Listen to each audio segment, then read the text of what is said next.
Morning, morning, morning, morning. How are we? Good morning. We are very well, thank you. And how Morning, are Rita. we? How is the Good. royal we? Well, royal we, yes. How are we? I was just, well, it's not very royal this morning, very regal. Although if you were to have like a little crown on there, I think that would suit you down to the ground. I think that'd look well. Nice gold one, perhaps. Some sort of plastic tiara. I'm sure there's one floating about. Well, I'm sure there is. Anyway, listen, it's cold. A bit chilly around the parts, to say the least. And it's the time of year where everybody is scurrying around to try and get Christmas sorted for the reasons probably not genuine. They think that's what they have to do. People were getting poorly and all that kind of stuff. And I saw a picture on social media, and this is probably a taboo subject in a way, and I'm just curious. A little while ago, there was a picture of this elderly gentleman. He's got his old cardigan and coat on, and he's putting his hands up towards what isn't effectively an old gas fire, which is a lot of old people may still have. And there he is trying to keep warm, which is fine. That I understand that. And then the message under there was saying, maybe we should stop sending so much money abroad and look after the people who can't keep warm in their own country. Now, there's controversy over that because people say, oh, well, that's a racist comment or whatever. But surely, I mean, as a mother, you take care of your own and your children first before you then would help anybody else, because that seems like a natural thing to do. Is that something that you think this country ought to look at a little bit more, or do you think they've got it all wrong? I mean, I don't know. I honestly do not know. I don't believe that we should be buying into a government or a media that says that you can't do both.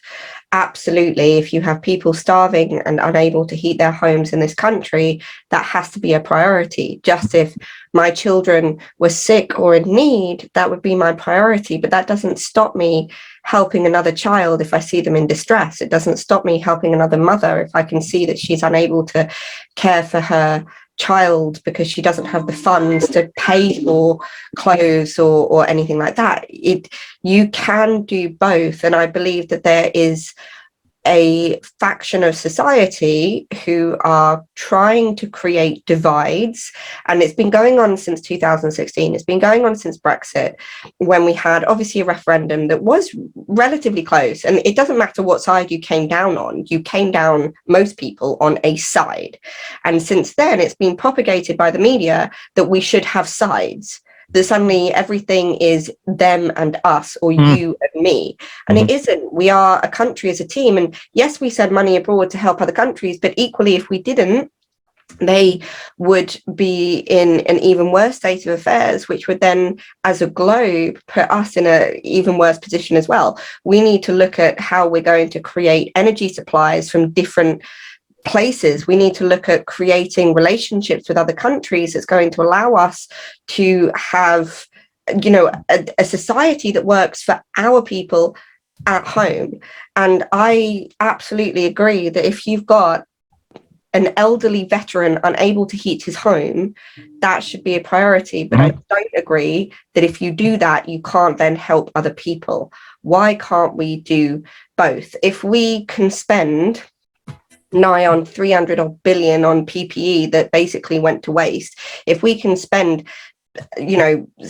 about 70 billion a year storing PPE that never got used, if we can spend huge amounts of money on these government contracts that actually led to nothing, of course we can look after people at home and countries in need. It's government waste in ridiculous areas that has caused the issues, not them and us. And I don't buy into the them and us, and I don't think I ever will. No, I understand that. I always go on, I look at the premise that if you're on I've said this many times, if you're on an aircraft, there's going to be a problem.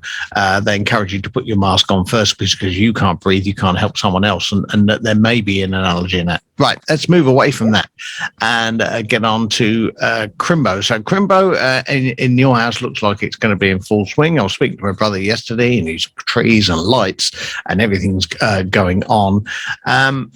Is it possible that people at this time of year, and we may have touched on it before, think that, yes, they have to do this, they have to get that, they have to have, the children have to have the best, and, you know, they have to have the food on the table at a certain time? Is it like a ritual? Well, yeah, absolutely. There are rituals in this country, just like every country across the globe has rituals around certain celebrations.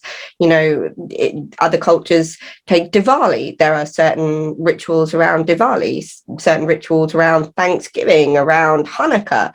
You know, depending on the country, the culture, and the religion, there are an awful lot of rituals. And absolutely, you know, when it comes to family, kids especially, every family wants to give the children, you know, as much as they can at Christmas. But what we tend to do, I feel, is that we go into a mindset around Christmas that creates an over exacerbation of indulgence, whether that's in bits of plastic that never see the light of day again, whether it's in spending money on food, whatever it might be. And it's almost like this time of year, let's just go completely decadent on everything and start again in normality in January. It's the sort of, you know, like I see with my clients, the sort of I'll begin on Monday kind of mindset. And that mindset will never, ever get anyone anywhere. That kind of mindset, when you think I'll start again on January the 1st or I'll start again on Monday, makes it seem like this pocket of time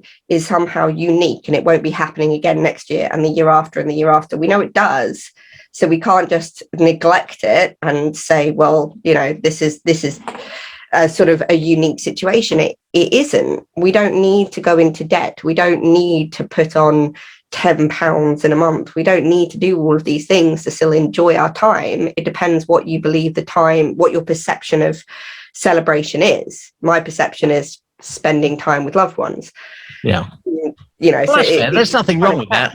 And to be honest, that ought to be encouraged in that, because time is you can't buy time in that respect. You have to give time in that sort of environment, particularly families and friends and that sort of thing. But is it one of those? Remember that old adage: "Don't put off today till tomorrow what you can do today." Is that still an old wives' tale that would apply today? Well, it depends what we're talking about. If we're talking about my area, so sort of health and body, then yes, absolutely. Because when we say that we'll start on Monday, we'll start on January the 1st, then it creates this mentality that your body, your health has a beginning and an end. Because if something has a beginning, it must have an end point. So if you start again on January the 1st, you're already telling your mind and putting yourself in a frame of reference that says, I will do a diet or I'll do something for a period of time and then I will stop. But your body and health is something that is every single day. There's no such thing as the right mindset, because I hear people often say, I need to be in the right frame of mind. Well, if you try and do everything in perfect context, so January the 1st, you haven't got stress or pressure on you, whatever it might be, and you try and get healthy and lose weight in the perfect context, what happens the day that something doesn't quite go your way? What happens when you hit next Christmas? What happens when that frame of mind, which, by the way, there's no such thing as the perfect frame of mind when it comes to getting healthy. What happens when that frame of mind disappears for a couple of days because of stress, because of illness, because of kids off school, whatever it might be? Then you haven't learned how to continue to lose or maintain weight and be healthy during normality. You've almost created a bubble of unrealistic situational experience, which says, for this 2 months, from January the 1st, I'll be in the right frame of mind and I'll lose a load of weight, and then something will trigger me. I'm out of that frame of mind and I have no idea how to deal with it other than binge. And then, you know, they spend a week eating huge amounts of food and then I'll start again on a Monday. So every time we say I'll start on, it's creating this perception that your body has a beginning. It doesn't. If you want to be healthy and lose weight and not think about having to lose weight for the rest of your life, it has to become a way of being through January all the way through to Christmas and New Year's and carry on. It can't be something that you pick and drop and pick and drop.